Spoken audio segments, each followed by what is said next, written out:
Welcome to another edition of the Bandwagon podcast. And today, I've got a very unique guest who's is kind of an archetype of the DJ, producer, the absolute everything in terms of like a modern day, I say Bhangra artist in some angles, kind of multidisciplinary. I think that's probably the best way of doing it. Multi genres. I'm not going to say anything more. You'll probably guess it by now, but I'm going to invite Mr. DJ Dips. Welcome. Yes, Ricky. How's it going, man? You good? I'm good, man. Thanks for joining me today. Thank you for having me, man. We've been trying to do this for a little while, but I think with obviously with COVID and everything else, it's just taken a while, but it'll be worth it. Yeah, I think it's kind of like to be honest, I've got no excuses. It's just on me because I was gonna do it, and then I actually took a little bit of a break, just to kind of recharge some stuff, and then made a few more. It's always good to try and recharge, man. Go back to the drawing board a little bit. It's always good. Yeah, I think especially like with COVID and stuff, I think it's kind of like reevaluate everything, right? Yeah, I think also like I think it's kind of fast tracked people to start thinking of I'm not gonna hang around to make decisions. If I feel like in a particular way, I'm just gonna go and do it there and then. Because I mean, look, you look around, and it's just now more than ever you realize you're not guaranteed tomorrow. You know, I think that we see that more and more and more every single day, man. It's just tomorrow is not guaranteed, and you don't know what's around the corner. So you got to live life, and you got to kind of stop trying to put things off. And thinking, I'll wait for the right time. That never's the right time for certain things. You just got to go with it. So, I think it's made a lot of people evaluate what's going on in their lives, what they're doing, what they're not doing. Man, it's just, you've got to, I think everybody's in a certain situation right now where it's time to move on with what they want to do rather than, what they think in the back of their mind, I'm not sure. And that approach that you just said about kind of like moving on, were you always in that kind of space of like putting things off, or were you more kind of like, I've got the idea, I'm just going to move with it? I mean, for me, compared to a lot of different people, for me, the whole COVID, not COVID, but the whole lockdown, it kind of, for myself, it was a good thing, I think, honestly, because the last few years before that, I wasn't in a good place at all. Do you see what I mean? And it kind of gave me the opportunity to kind of stop, think, and rebuild. And as you probably saw, I've done a lot of live streams, and I tried to keep myself out there as much as I could, because I felt like the couple of years before that, I'd kind of kept myself away from everything and tried to shy away from a lot. So I think for myself, it was really good. And I probably was in that scenario before where I was in a situation where I wasn't afraid, but I still thought I'd get a backlash from certain things, which is why, I wasn't putting out a lot of music, or I wasn't really trying to get out there and do so much. And then when lockdown happened, I kind of thought to myself, you know what, like, look at what's going on around you. Tomorrow, as I said earlier, tomorrow is not guaranteed. There's no point in me sitting there. The only way for me to make right what's happened wrong in the past is by moving forward and dealing with it. Hiding and locking yourself away, or drinking yourself away, it's never going to solve any situation. So I think in that scenario, man, it's pushed me to kind of move forward and do what I want to do now. Not worry about what's said and what's written or said or whatever about me. That doesn't concern me at all anymore. Went through a phase where it really affected me a lot. Mentally, I was somewhere else, but it really, it did get to me a lot, but now it's just, I'm not, that's why I feel like now is a brilliant time that we're doing this, because as I said earlier, I'd rather talk about everything than keep anything off limits. Do you see what I mean? Because I feel like there's a story to be told, and it should be told. At the end of the day, I feel myself one of the lucky ones that I've gone through a lot. Some of it's self-inflicted, so I'm not going to sit there and blame the whole world and say everybody's against me, everybody hates me. You go through that phase. You go through that phase where you're trying to blame everybody else, but I feel like I've been given a second opportunity, and there might be other people out there who end up in a similar situation as me, and I want them to hear this and think to themselves, okay, you know what? No problem's too big to get out of. Nothing's too big to kind of deal with. You just got to deal with it head on rather than shy behind it and try and hide. Yeah, I mean, like there's obviously quite a lot of sense in terms of what you're saying. I think sometimes when you have the benefit of hindsight, it's always a lot clearer, Of course, especially when you're feeling a better positive, a better mental health frame of mind. yeah. It makes some of those decisions quite easy and almost kind of embarrassing to think, oh, why didn't I do this earlier? Kind of thing, you No, know. listen, I've been through every single phase. I've sat there and thought to myself, there's so much I would have done differently. But then saying that, as much as I would have at the time, I think it's turned me into the person who I am right now. Yeah, You know, and I wouldn't have been in this situation had things been in a different way before. Do you see what I mean? I believe sometimes yeah, people have just got to go through things to kind of get to where they want to be. yeah, And I think I'm working back towards that. So, at the end of the day, to me, every day you're here is a blessing, yeah, especially with what we see going on around us.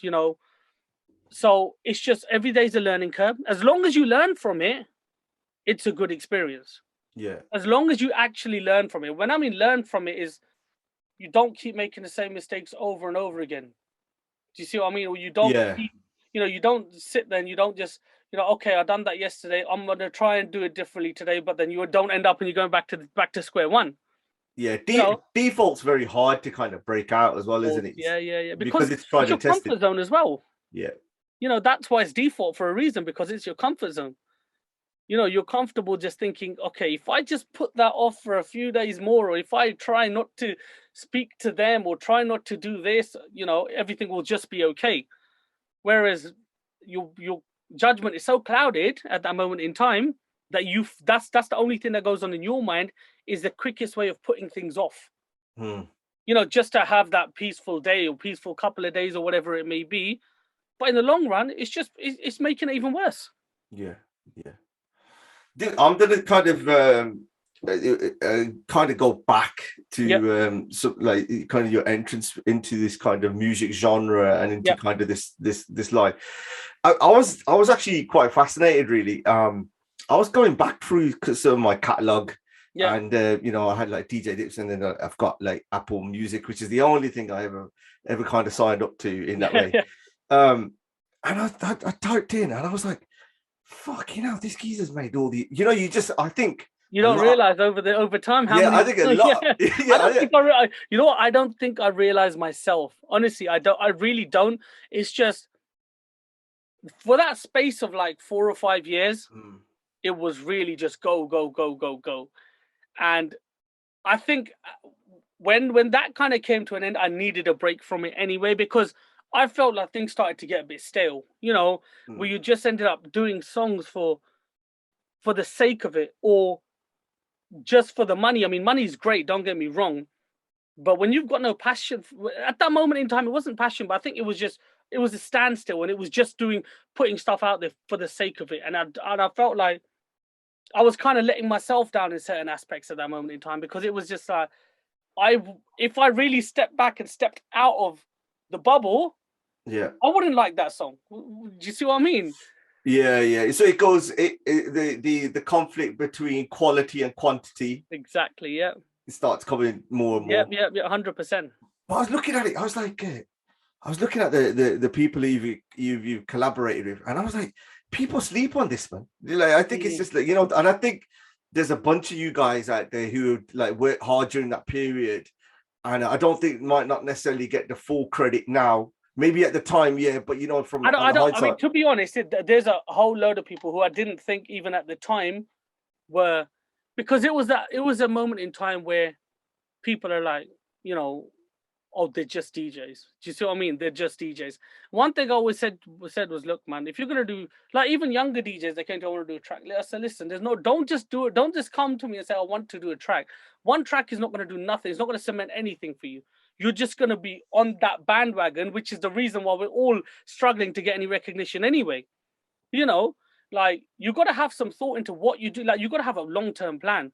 I had a plan. I started as Ominous DJs. We started doing all that kind of stuff. And then I thought to myself, right, you know what? I need to do something solo. I want to do something solo. And at the time of me doing my first album, it was like, if I just do an album without having anything kind of heavyweight on there, it's just going to be like, oh, okay, it's just the same as everybody else, you know? And that was when that whole thing came about with Kaka, Lehmber and Miss Pooja. Because I was like, you know what, like, if I now do something, I need to make some noise. I just can't be one of that bunch, Yeah. of, oh my God, yeah, somebody's probably he's probably paid Cam Frantic to do the music, and he's done this, and oh, he's probably just bought the songs from India or somebody and stuff like that.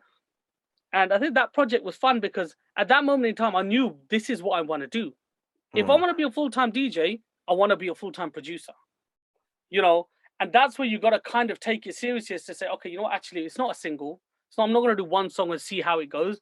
Let's put an album together. That's where you cement that you're an artist, is when you put an album together and you put a body of work together, that truly shows that you're actually interested in what you're doing. Not going and buying 5 songs of somebody, actually sitting down with writers, getting the songs written, finding the vocalist for it.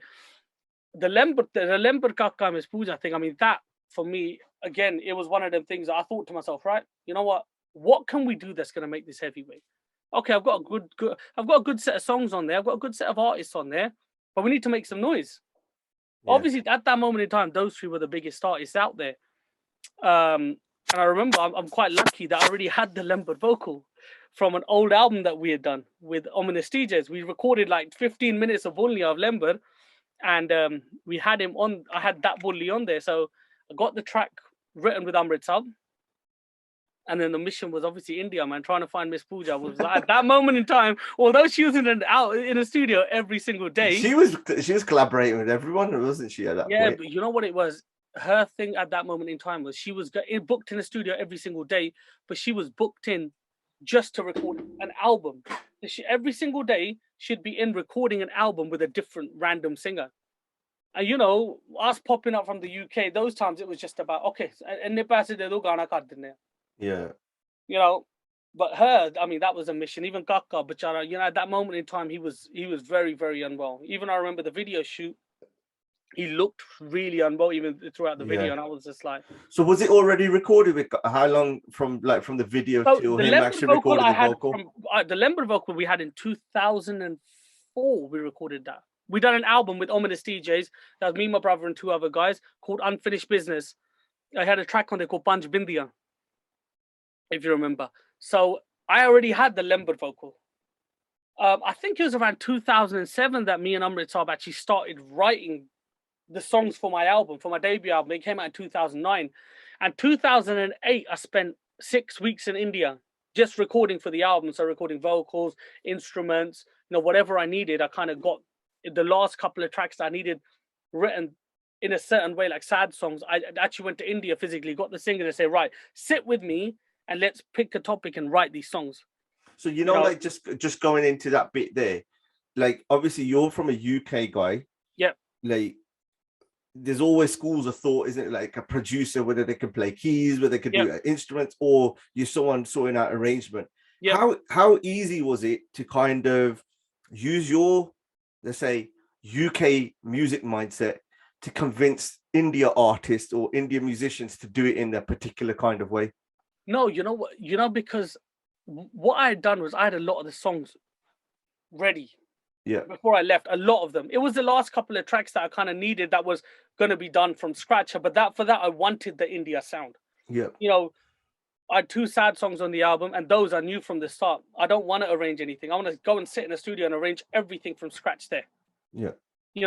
And I think in a certain kind of way, they respected that a lot. The fact that I didn't just rock up and say, "Alo Paji, gana bana do." The fact of I already knew what I wanted on each song. I went there prepared with the singers. I knew the songs. I had the music ready. I had the arrangement already done, and the way I wanted it sung already on there. So it's easy. So I think in a way they kind of respected that, because it wasn't a thing of just turn up and say, okay, how are we going to do this? I went there, I made sure I went there prepared, because I didn't want them to look at me and just again say, oh, he's just one of them UK guys, Jolo, we'll take 500 rupees and we'll make your song for him. I never wanted that at all. And that's something I always worked towards, because I worked a lot with Sunil on the first album. I got him to record percussion for practically every single song. So I learned a lot of him. I spent so much time with him. The guy's a genius. And he helped me a lot, man. But yeah, it was just about, it was, for me, it was about going there and gaining people's respect, man, and just not having that same thing of, oh my God, I'm Munda, England. Yeah. That's it. So just going back then, so you were just going to answer when you recorded Kaka's actual vocal then. So that Kaka's was recorded, Pooja's and Kaka's recorded about 2 weeks apart. Yeah. So Pooja's, I went to India. It took about a week to kind of get hold of her and get a studio that she could be in. Yeah. Went there, you know, obviously at those times you just paid the money and she's done the work and she left. You see what I mean? And Kaka, in fact, no, when I came back from India, one of my guys who used to record some vocals for me out there, Pranay Sharma, Superstars, he done a lot of work with DJ H and stuff as well. He recorded the Kaka vocal for me because he recorded my one and one of DJ H's at the same time. And that was the last thing left on there at that moment in time. And was he ill at that point, or was he still okay? He was getting ill. About 3-4 months later, towards the end of, I think it was towards the end of 2008, I'm not quite sure. We went for the video shoot in Delhi, and when he came there, he was really, really ill. He looked really, really ill. Because I was done a video that day. He done a video for me, and the next day done a video for DJ Gerps. And he at that moment in time, he looked really, really ill.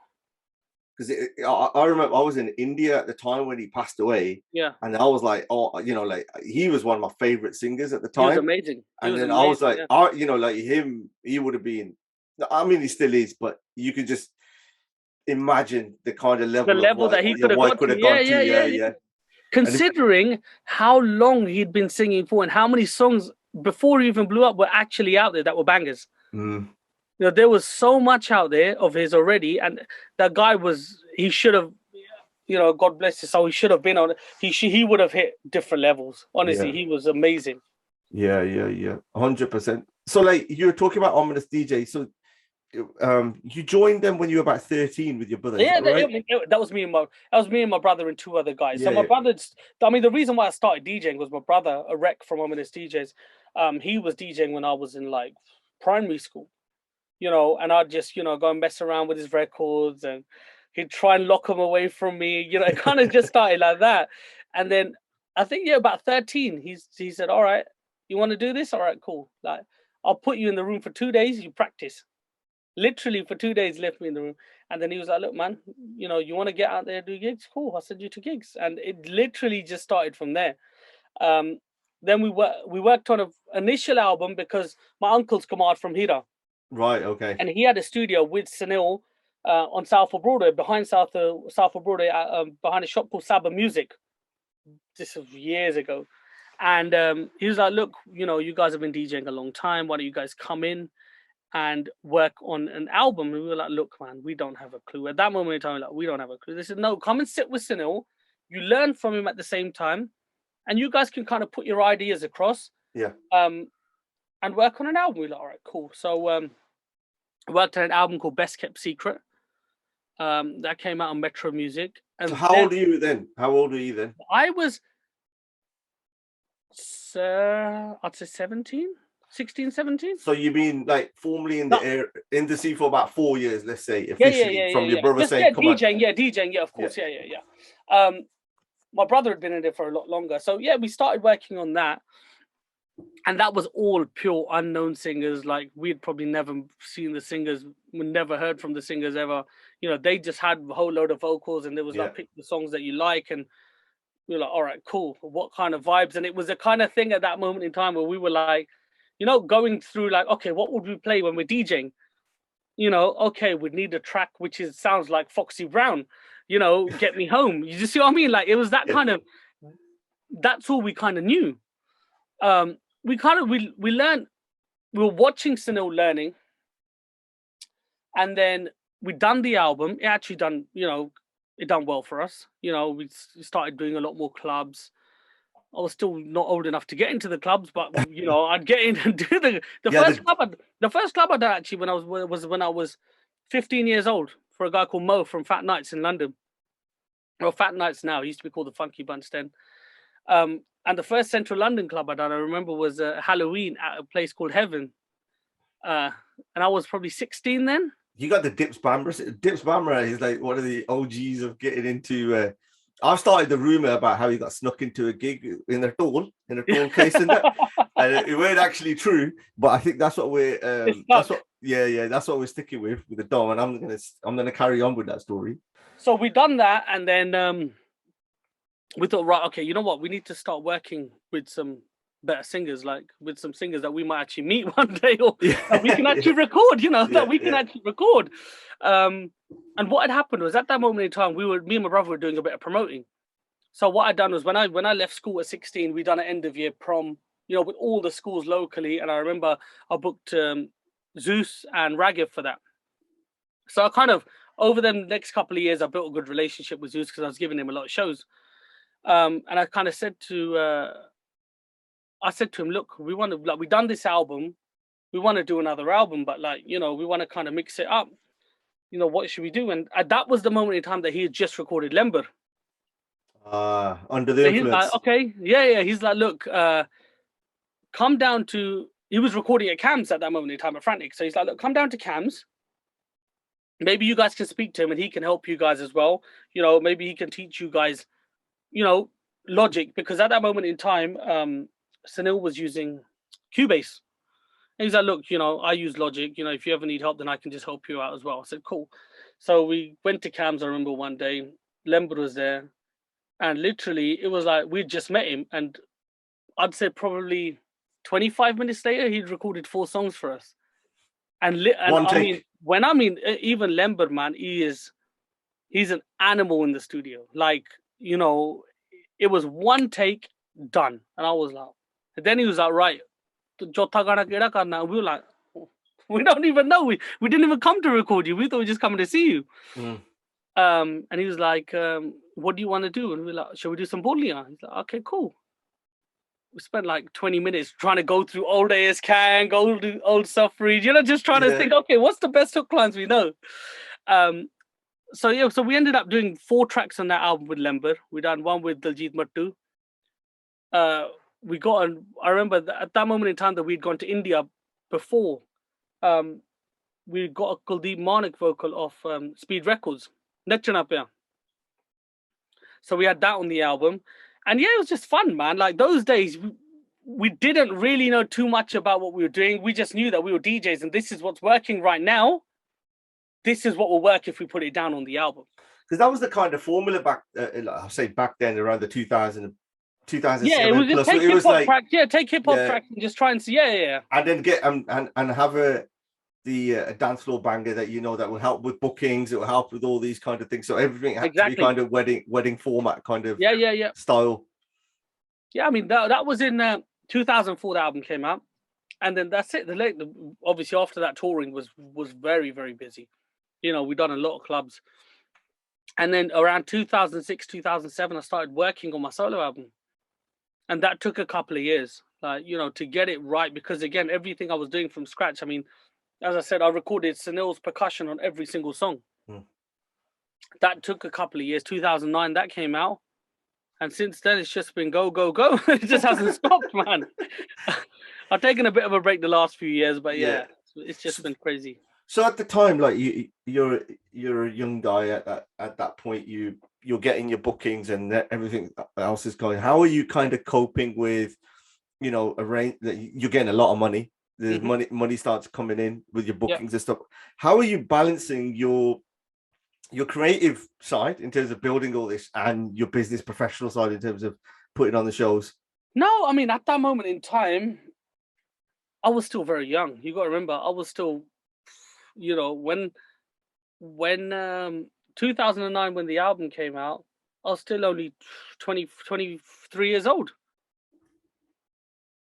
I was still only 23 years old. So I was still young. It was just, I'd never been to uni, but it was just, for me, it was like every night at that moment in time was a party. I'd still make it to every single one of my gigs, but I was just like in that mode of,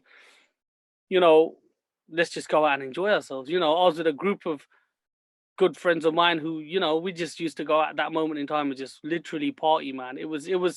Now looking back on it, you kind of think, oh man, I wish I'd done more, but I was still doing my bookings, and the bookings are still coming in every single weekend. And during the week, it was just like, what do I do? I'm not doing nothing with myself. I'd have my set days where I was making music. It'd be Tuesday night and Thursday night. I'd I'd have my pre-arrangements done at home in the afternoon on a Tuesday, for Tuesday and Thursday, and 7 o'clock in the evening till 7 a.m. I'd be in a studio in Acton every Tuesday and Thursday night. That was from 2008 to 2014. Every Tuesday and Thursday. That was the routine. So you still must have a lot of that content still. Oh, still mate, there. I could probably send you or play you 50 songs right now that are just not out. And I'm talking like with good artists, but it's just I feel like now everything's changed so much that sometimes if you put content out, it might harm you more than do you any good. Why do you think that? Because I just feel like some of it's dated. Lyrically, you've seen how you see yourself how far music's gone now and how far it's changed. Eventually it'll come back round, don't get me wrong. I always feel like music always works in circles, and I believe that sound, that UK sound, the original UK sound will come back. But right now, it's just, it's too different, and people don't accept it. And it's just, what it is? I put so much time and effort into it. I don't want to do that, put a track out in 2 days, it's forgotten. But it's only going to get shorter that way. If you I'm trying to say this kind of navigate this round kind of politically correct. No. What I mean is, it's like you see big artists, they're putting out a lot of time, they're putting out a lot of content, a lot of expense. Yeah. And what starts to piss me off is that the punter, the consumer, doesn't appreciate in terms of the story of what an album's supposed to be. Because I also believe an album an album is supposed to navigate through story rather than be kind of like, I don't know, 15, 20, I don't know, 10 singles. 100%, just to batch together. 100. I like True School said it on an interview recently where they were talking about the Kaun Nachdi. I think it was with AJD on Asian Network. And they were saying that obviously they put that initial single out first, and that was meant to be from the album, and then they were going to drop it slowly. And, he's kind of said to Karan, no, look, when you put the album out, you've got to just put the album out. You can't do this, 25 singles on, every 3 days, because it's ridiculous. An album, when somebody says I'm putting an album out, it's meant to be heard as an album. You're meant to feel every single song and, go through all the different emotions that an album's meant to give you. I actually, it's funny with the Order and True School's album, I actually put aside some time. Yeah, exactly. So I was like, I didn't, It's one that I you know what it is for myself. I think there's certain artists who you'd always put that time aside for to listen to an album because that there's going to be some sort of thought process gone into it. It's going to be an actual album. But it's just style of music, and it's because that suits my style of music. I love that style of music. I was like driving. I didn't like. I was my missus and my kids had COVID and all this kind of stuff, so I was like really busy in like this stuff. Yeah. And then we were traveling to Legoland, and I actually had the time. The kids asleep, Mrs. Sleep. All right, okay, I put it, and I heard it from straight thingy. Yeah. And then what it was is like, I kind of like reflect back, and then I was like, some of the tracks, exactly. And sometimes, if I'm looking back on some of the albums or other songs, like I would kind of like just let it go and then sleep and then revisit them. Yeah. I also I have this kind of weird thing is the environment where I'm listening to. Of course. If I'm have it on in the background, I use my kids as a litmus test now. If my kids, especially my son, if he's head bopping or he's doing that stuff, I thought, yeah, he's got something there. But like another song that just completely threw me out is like Insane, AP. Yeah.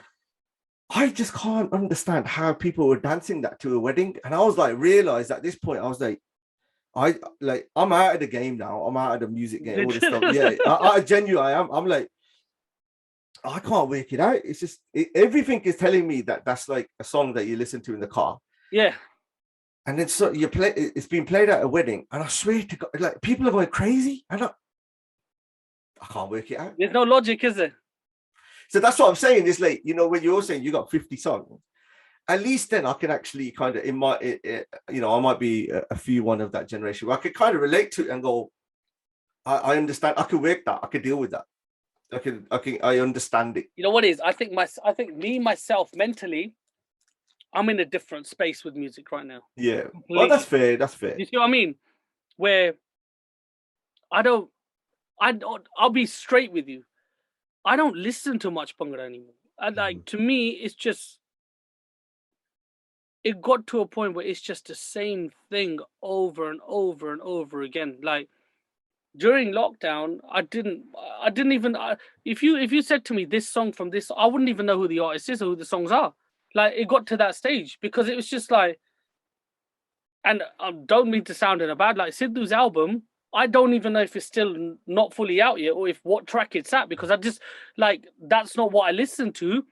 And it's not, it doesn't make sense to me to release a song every 2 days. Like it's just, and it kind of, you're killing yourself in the market. But isn't that then from another angle to say that because it hasn't been done before, it's never been tested. You only try new things for it to learn out. I'm not saying it's the right thing or the wrong thing. No, like, there's no I got into that bit where I was like, I couldn't keep up with the track. But the only reason there's no right or wrong way to be. The only reason why I knew there was a new song because it used to be added to my car. You know, the playlist. Okay, yeah. So I didn't. You know, as I'm like driving. As I said, look. Honestly, for a long time, I mean, I'm like you now. Like I stopped listening to. Like, I don't listen to a lot of Bhangra. Like, I'll know if I hear a song and I know it's a big track. Automatically in my mind, I think, okay, that's a big track. Like, do you see what I mean? But isn't that a warning sign though? It's like, let's say we're Bhangra heads, for example. I started listening to more house, and honestly, I just like the music. But you know what it is? It's just more creative. Don't get me wrong. For example, what Intense is doing right now. It's out of the box, and some people would think it's weird, but to me, at least he's trying something different. You know, you get so sick and tired of that same Ronnie loop in every single song. Do you see what I mean? And it's just, they don't even do anything to kind of change it or do anything else with it. You know, a lot of the new songs though now, maybe because that's where I don't kind of identify. It's like there's no Indian instrument used. It's just completely. That's the whole other aspect, isn't it, of just like pure hip hop. It's just like pure hip hop with a Punjabi vocal. But again, with that kind of stuff, we can't really do much with it because you can't really use too much of that at a wedding. You know. I don't know, man. I just felt very old in the last sort of like 2-3 years. Where I said it before. I was like, I can't. I love it. I love like different styles and stuff, but I think I just know what I like. You know, like I just get kind of comfortable. You know what it is? You listen. You know what you'd go to a party and you'd want to hear. Yeah. You know that's what you know that okay, this is something I'd listen to. This is what I'd want to listen to, but I don't know, man. I can't keep up. I just can't keep up with the Manny Sandhu's got. I interviewed Manny Sandhu. He's got not too long, and he was turning around saying he got almost similar to you. Basically, he's got a back catalogue of like bad boy songs with classics, and he goes, "I'm just trying to find out the right time. Maybe towards the end of my career, that's when I'm going to kind of release these." An album, yeah, of course. Like don't get me wrong. Every few months, I just sit there and think to myself, you know what? Just put out a 10-track album. Just do it. Like, do you see what I mean? Like, I know the songs I've got there, and then it's just like.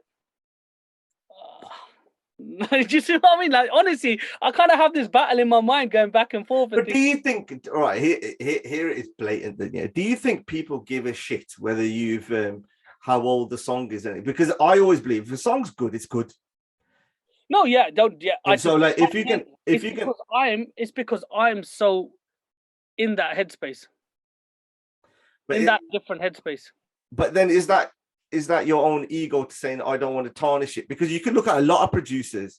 No, because I don't believe to be honest, I don't believe that I've got that much of a big reputation. No, I don't see myself like that. No.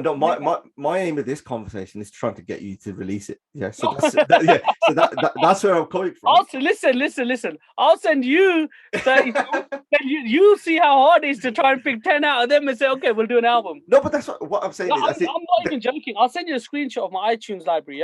Yeah. And it's got playlist of Pip's album 2017 Dip's album 2018, Dip's album 2019, Dip's album 2021 updated, where it's just that I keep chopping and changing. The thing is, because right now I want to try and push myself in another direction. Sure.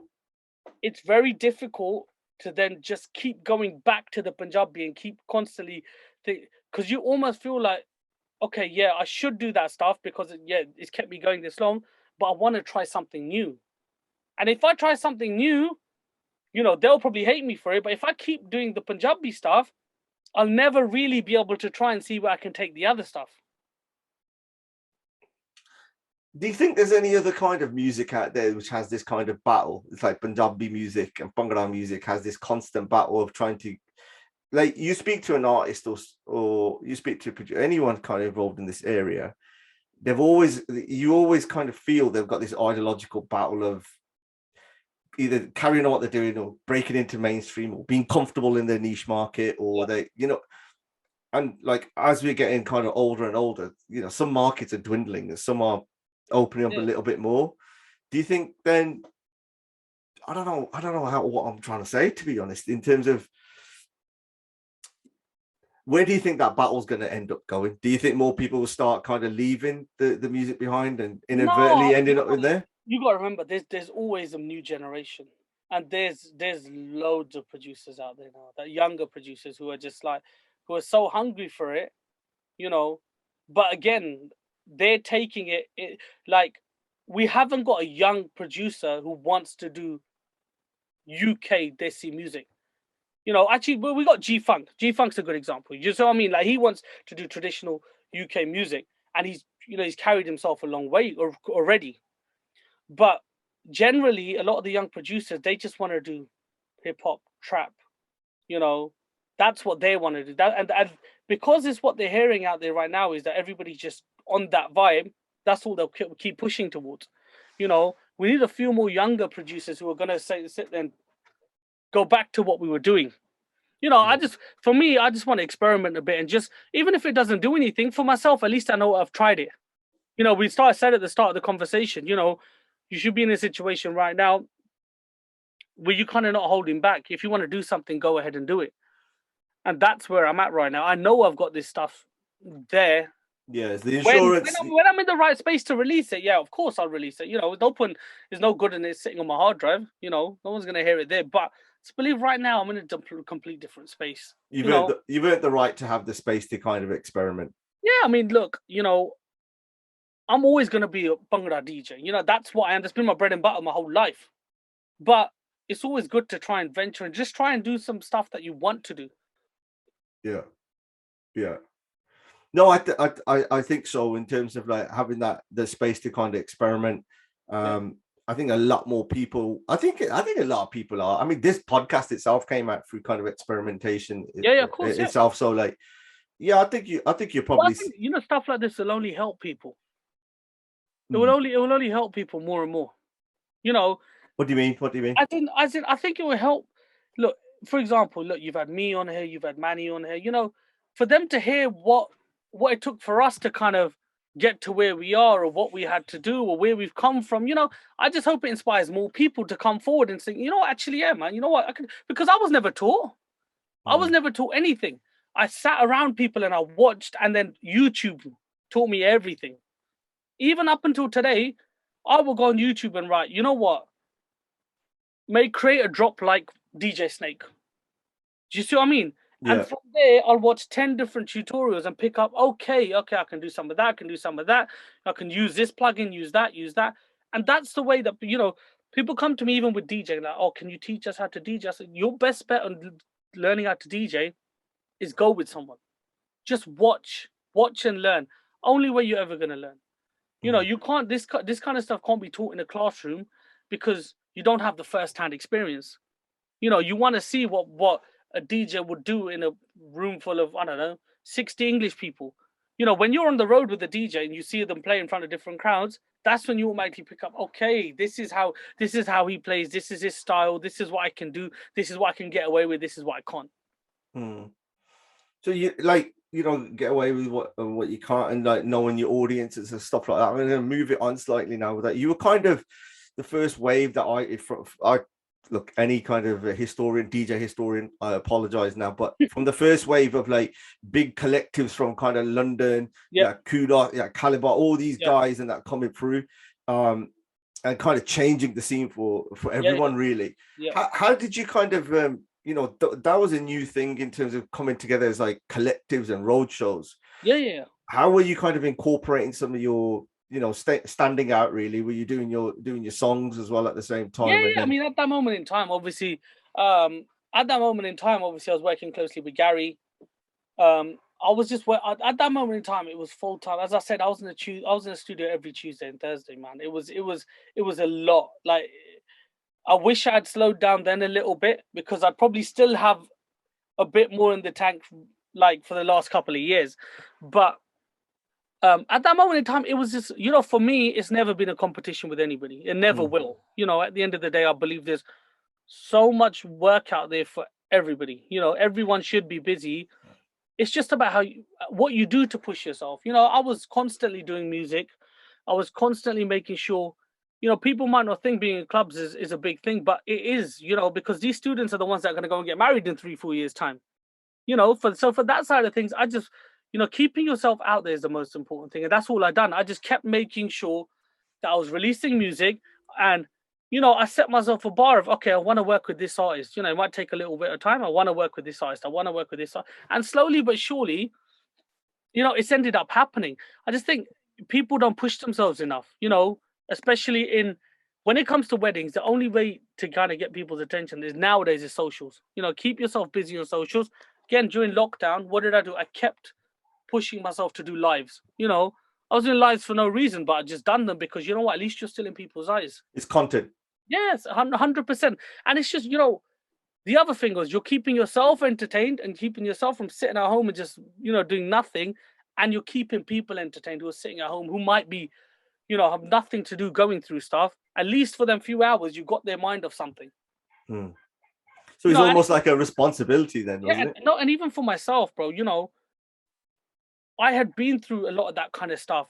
And for myself, it was always like, okay, boys, what are we doing now?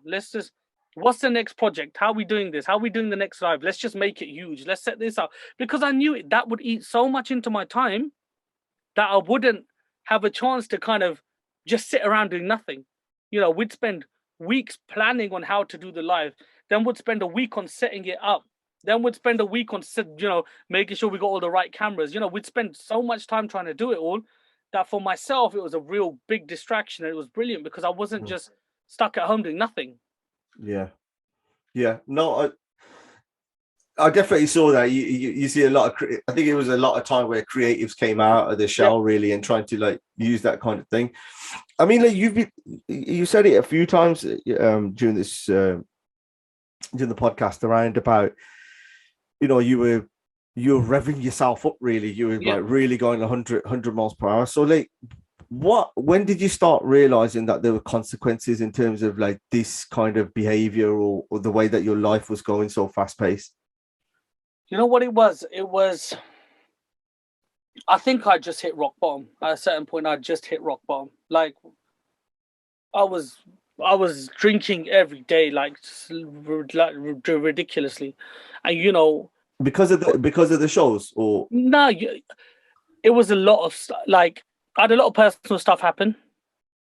I'd got myself into financial debt, and off the back of that, I'd gone through a divorce, which was the start of the kind of downward spiral. And basically, what happened was, it all got too much, man. It literally all got too much, to the point where, you know, I didn't want to leave my house.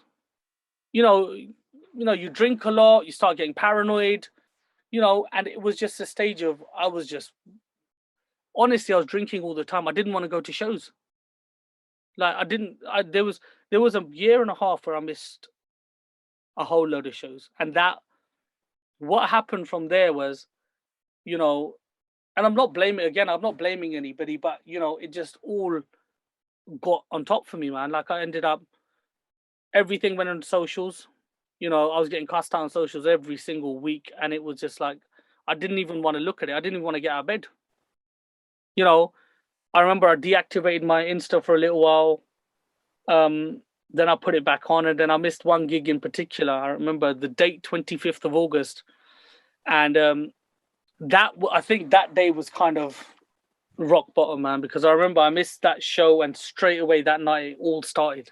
You know, it literally, while the show was going on, it literally started everywhere, man. It's just so just gonna you mentioned you mentioned the divorce and stuff, but you're presumably you're drinking already at that point. No. Or you after? Afterwards, yeah. For the cult, and then that was spiraling on in terms of like how you were managing your personal life and your social life. Everything. As I said, everything just literally. I'm talking literally just went. You know, it just got to a point where I don't think I could manage my own life, right? Regardless of that moment in time, I couldn't manage my own life, you know. And like I said, I was just making, we were saying earlier, you just make mad decisions, you just make really, really, really stupid decisions that you, at the moment in time, you feel to yourself, no, like I'm doing the right thing, Like I said, I wasn't turning up to people's weddings, bro. And it was, That is big. And, that's big. No, yeah, of course, man. Yeah. Listen, that is my bread and butter. But on the other hand, I feel like it almost would have been more embarrassing if I had turned up. Okay.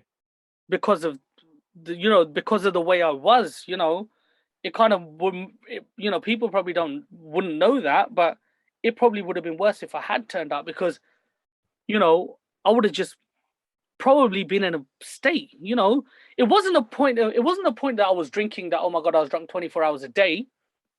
Where I was, falling around, and it wasn't like that. It was just every evening I was just drinking. And your mental health. It was having a knock. Yeah, of course, you said like your mental health kind of thing. Was that then?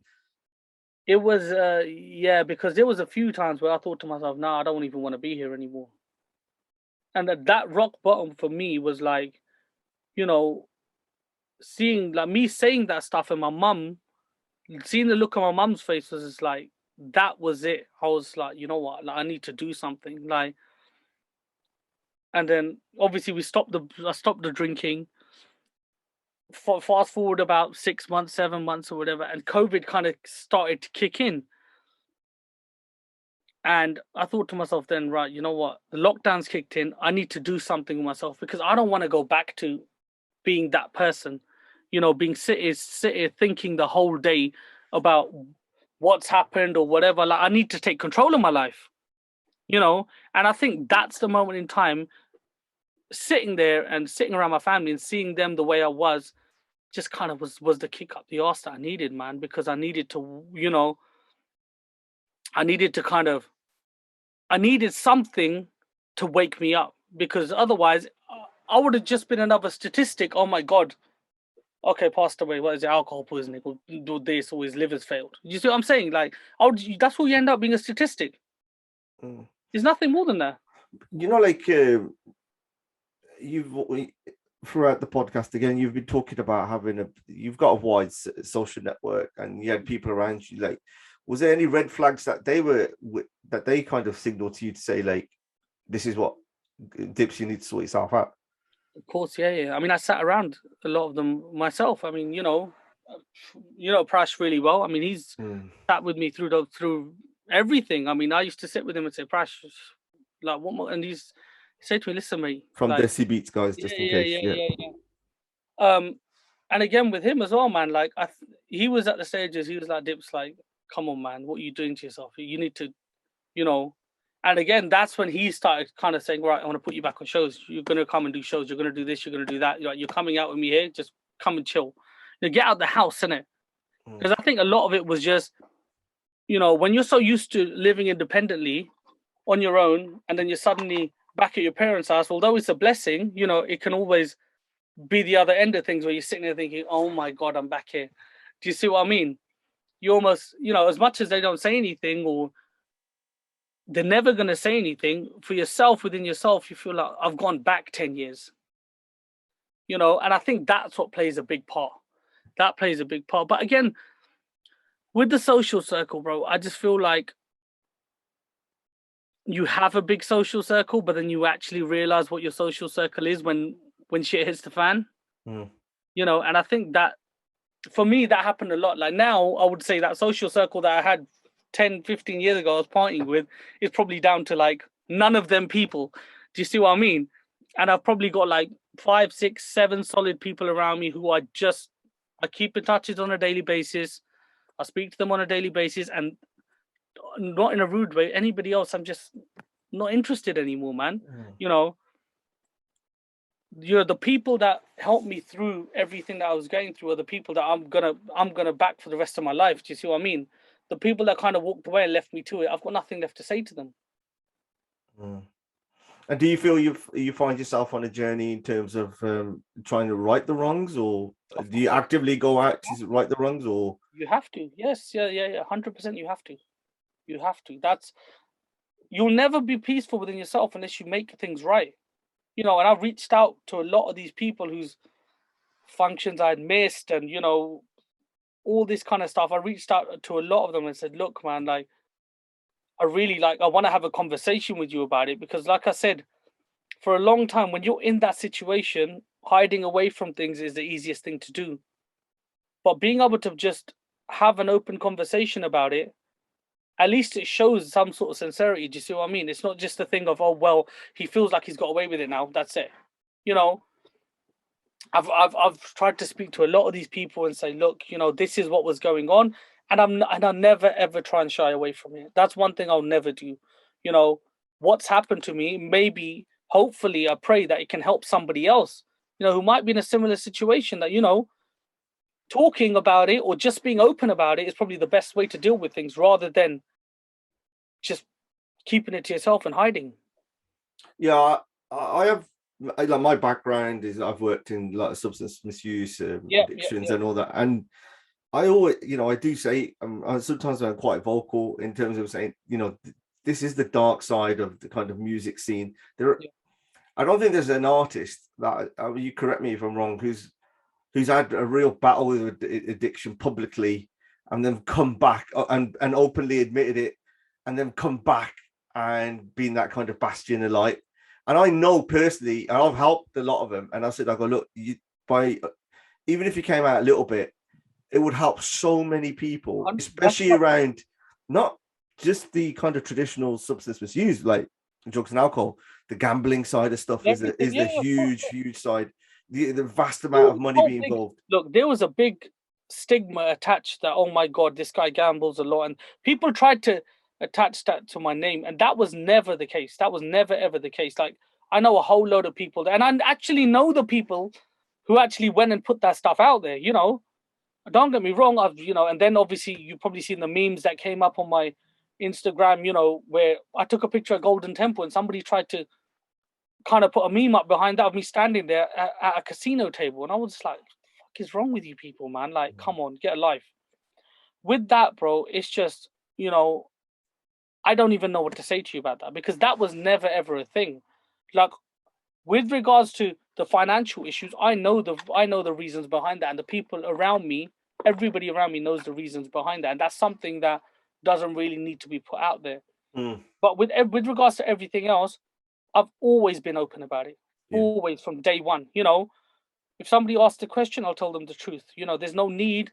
Like I said, I'm still sitting here. You know, sorry, I'll knock my keyboard. I'm still sitting here. You know, and I just want to now try and see if there's any way that I can try and help other people who are in the situation. You know, everybody's going through something, and I just feel like being open and talking about it is the best way to try and help anybody. What do you think help looks like? Because I have this real frustration with help at the moment within our community, that there's all this money going into these various charities. There's all these kind of things happening. Yeah, nothing ever comes out of them. And it you know, there's this. I've had to help a number of friends of mine or family of other people through lockdown, of getting into treatment, and some of the basic things that I'd kind of needed, just is not there. If you had to kind of lay out what help looked like and what would have helped you, what would that be? For myself, I think I was just going through a process. Like I honestly believe I needed to go through that, because if I hadn't gone through it then and I'd just gone on and pretended like everything was okay, at a moment in my life where I'm probably at a better stage, it probably would have come back, and it would have stuck in the back of my mind and come back at a different point in my life. For myself right now, I think help is just listening and seeing what, like, you can't physically help somebody who doesn't want to be helped, but you can always open that door to try and talk to them, you know, especially if they know that you've been in a similar situation. You know, you can never tell anybody what to do, regardless of how much you've been through yourself, because until they want to help themselves, there's not much you can really do to help them. But if you're there when you need them, just to talking takes us so much away. You know, talking, like I said, if at that moment in time I hadn't been through what I'd been through, I wouldn't be where I'm at now, bro. Like, Yeah, I'm yeah. so happy in life. Do you see what I mean? I've got nothing, you know, don't get me wrong, I've still got regrets, but you know, those regrets will stick with me because I've got a conscience about what happened. You know, I've got, you know, I feel bad about what happened with everybody. Do you see what I mean? It's not one person, you know, there's a lot of people, and it's not a small thing that happened. But I'm in a completely different mind frame now, you know. I'm happy in life. I'm engaged. I'm gonna get, you know, I'm gonna get married in next year, the year after. Musically, I'm doing what I want to be doing. You know, although people might not see it, but when it comes out, they'll understand that I was just doing what I'm doing. And again, my social circle and my inner circle is what I want it to be now. It's not no more of the, you know, the people that I just don't, the crap has completely been cut out of my life, and I'm so much happier. And that's just a maturity thing as well, isn't it? Instead Yeah, of yeah, yeah. knowing not instead of knowing what you want, you know what you don't want. Exactly. Exactly. 100%. 100%. You know what? Just taking the toxic out of your life will change your life so much. And I think a lot of people don't realize that. Mm, You mm. know, they don't have to be somebody swearing and shouting at you to be toxic in your life. You know that as much as I do. Do you see what I'm saying? Yeah. Sometimes the closest people to you are the ones that want to see you do the worst. You know, because you're their gossip tomorrow. Do you see what I mean? It's the problem with people, man. You know, they live off gossip. They want to talk about people. They don't care who it is. So in terms of like your career at this point, I mean, like you've had the highs of being like in Britasia, you're Yeah. my best DJ. Did you have the single as well? You had something We else. won. We won. No, we won best single at the PTC Punjabi Awards Oh for yeah. Gary's Ikbal. Best duet. Mm-hmm. So like in terms of like you've got tried and tested formulas. You've worked with Gary, Roach. Yeah. Uh, you had obviously Pooja Kaka. You had Sabarkoti as well. You know, Yeah. yeah. You know, you've gone through it all. What's the kind of next stages that you're going to be looking at in your from your music side? I think it's quite clear. Personally, you've gone through a journey and you're moving on onto Yeah, that. yeah, yeah. I mean, look, don't get me wrong. I've produced some Indian stuff that's going to come out, but it's not really desi. You Yeah. know, kind of. I've kept it what I want. You know, I'm not made. It's not a thing of I thought, oh my god, I need to make a desi track just so I can get bookings from it. I'm gone completely past that stage in my Yeah. career now. You know, I'm almost at the stage where I'm a veteran in this industry now. No, but it's true though. You know, it's not. You know, I've been doing this 20 years now. People don't realize that, you know, 20 years. And my first album came out 2000. Well, the first initial album came out in like 2001 or something like that. You know, my first solo album came out 2009. Still a long time, you know. So I see myself as a veteran, but there is some stuff that's going to come out, Adrian, you know. But majority of the stuff that I'm doing now is just what I want, man. I'm working on some house, and I've just fallen in love with that genre of music, man. And it's just kind of it's taken me on that journey. I mean, you've probably seen, you know, I keep uploading house remixes of this and that and the other, and it's trying to show the Indians that there is a side that we can kind of merge two together, Yeah. which they haven't. You know, apart from India, obviously in India, you know that's big, but here I don't think they actually understand it yet. So I'll just keep working towards that, man. Like I said, I'm here. I'm in a good place, and I just want to have fun now. Cool. Dips, this is called a bandwagon. So this is an opportunity to kind of either jump on a bandwagon, or jump off a bandwagon, or kind of raise anything that you want to discuss that hasn't been haven't featured yet. Okay. So this is your space. Just trying to think what we can talk about. We've been through a lot. Yeah, I mean, to be honest, sometimes with the conversations, it just flows in it. You know what I mean?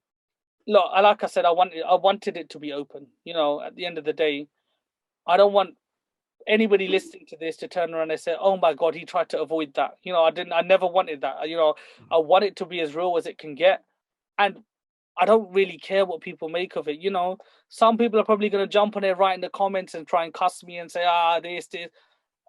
this. Don't get too excited. There's not that much YouTube views I get anyway. So it's more kind of Spotify where they can't write anything. So it's cool. That's all right. That's right. Someone will still share it and write a comment somewhere. But like I said, you know what? It doesn't bother me, man. I'm just happy that I can do this. And like I said, that hopefully this might help someone, man. You know, do you see what I mean? Like somebody getting bullied somewhere or going through things, or, you know, who's just not liked or whatever. Like, you know, at the end of the day, man, listen, keep your head up and just keep going, man. You know, there's always good things around the corner. But with regards to anything else to talk about, I'm just trying to think, man, what we can talk about. You can go from anything, football, film, anything. It's whatever you wanted to discuss. Talk about Man United, but it's just very send us back down that road. Painful, man. You know what fucking pisses me? Here we go. You know what? It pisses me. You know, it's like if it's a midday kickoff, yeah. It's got the one thing that just ruins the whole of your weekend if you don't get the result. And honestly, I see. And we never do. Yeah. On a Saturday afternoon, we actually never do. After a Champions League game as well, I was like sitting there. I was like, "What are you, Ollie in, Ollie out?" You know something? This is my get out clause. Ollie must do better. 100%. Because I think when he signed Ronaldo, his career is defined on Fred. He's put all of his eggs in Fred's basket. Fred and McTominay. Yeah. And so, not necessarily McTominay, so to speak, because he's a little bit, just a touch more diverse and in that way. But it's that part. The partnership. So, if they're doing well, then we're obviously getting results. Yeah. But if it isn't, it's always going to come back to that pairing because he's had how many transfer windows to sort that out. Yeah. And Ronaldo's come in. No, but the thing is, what's frustrating is Van der Beek sitting there. But he doesn't see Van der Beek fitting in there. He sees Van der Beek. Sees Van der Beek. I don't think he bought him. I think he was they were kind of pushed in that way to say, look, this guy can make it. But he was brought in as the to cover Bruno. That's the way that I see it. Because otherwise it doesn't logically make sense why he's not doing that way. But I think Ronaldo's coming as the catalyst to basically just speed up what's going to happen, whether he's going to get him sacked or got in there, because the pressure now on the demands, the expectations have gone back to what they should always be done, which is like challenging and doing everything. But again, I think there's other issues in terms of where does Pogba fit into this, because if you pick your 11, he might not even get into the squad in terms of like balance. You've got Rashford. Wan-Bissaka's just.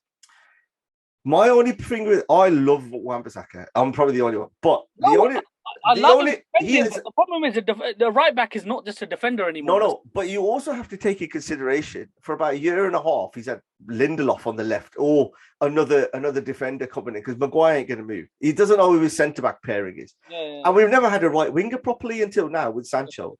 So considering where he is now and what he's done, I think you got to give him a chance to actually improve. But when you see absolute Ganda like that on the weekend, where he's just like, you've got a chance to kill the game, just stale. It was just so like, do you know any other team that passes back to the keeper side to side? The problem here is with signing Ronaldo is you can't drop him now. You can't rest him. But it's like carrying a player. When you got him, it's like 10 plays because he ain't going to press from the back. He ain't going to do the backtracking. He ain't going to do any of that. But he's there to win you the game. Chances that Martial and Cavani had headers, he would have put them away. But that's... He would have put them away, of course. Martial, I don't even understand. Like, and the other thing that frustrates me is play Lingard. Why are you playing Martial? We've got like a WhatsApp Man United group. It's the same Ghana. It's the same stuff. He's causing his own problems. Just one thing he could do is just bloody do some subs a little. Do the subs a little bit earlier. He needs to stop starting Fred. That's what he needs to do. Yeah, I think it's just. I feel bad for the guy because he just gets cussed everywhere, and it's not all his fault. But the thing is, look, you've had 6 windows to do that. What he's done is that he stabilized the team. He's cleared out quite a lot of the crap, and he's got us into that bit. He'll always be a legend in the club, fair enough. But I think where it gets to is that you've done your part now. Yeah, if he goes and you're Ole out, then Tika, he's always there. If you're Ole in, okay, that's fine. But regardless of what camp in there, they need to do better. The coaching staff, everything in there needs to be. Yeah, man, you can't even say that he doesn't have the squad right now. He's completely got the squad right now to be able to do, like, to challenge. Like, not okay. Forget challenge. To do better than what they're doing. The Villa game, Villarreal at home, the first half, they should have been 4-0 up. Yeah. I was sitting there, grabbed it. Look, Ollie lives off surviving on these, back against the wall and just about gets a result. And that's what the thing is, the next 10 games, we're going to find out what's going to happen. So either by Christmas, I think it'd be difficult. I think looking at some of those stuff in there, and if a few of those, I think it'll only be difficult from the point that if the board make a decision, they'll want to do it while the league's still achievable, being realistically. And Champions League, yeah. And the thing is, if people could talk about Conte come in, he'll rip that club, he'll rip that team. Half of them won't even exist. So that, again, that's too big of a rebuild job. I just don't know if there was a ready-made replacement, I think you'd probably hear a lot more pressure coming in now.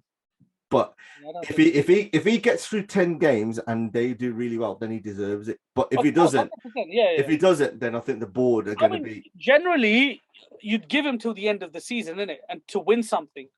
But the problem is they're just playing so bad. They're just like.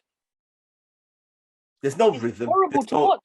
There's no pattern, and there's no rhythm in terms of it. Apart from the only thing you can predict is that we're gonna have a shit first half. Yeah, and then we'll be around second half. And then we'll have a good 15 minutes at the end where the wave of attack starts. Anything else in the middle, you could just roll on the dice what kind of guns are gonna come out. And that's it. And that is the truth of it. That team, man, they shouldn't be playing that. I mean, look. But look at the midfield.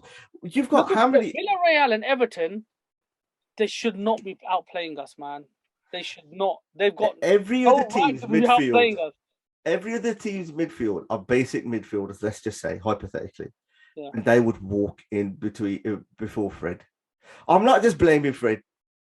I am. This is what they do. They wind me up to such a point where I start contradicting myself.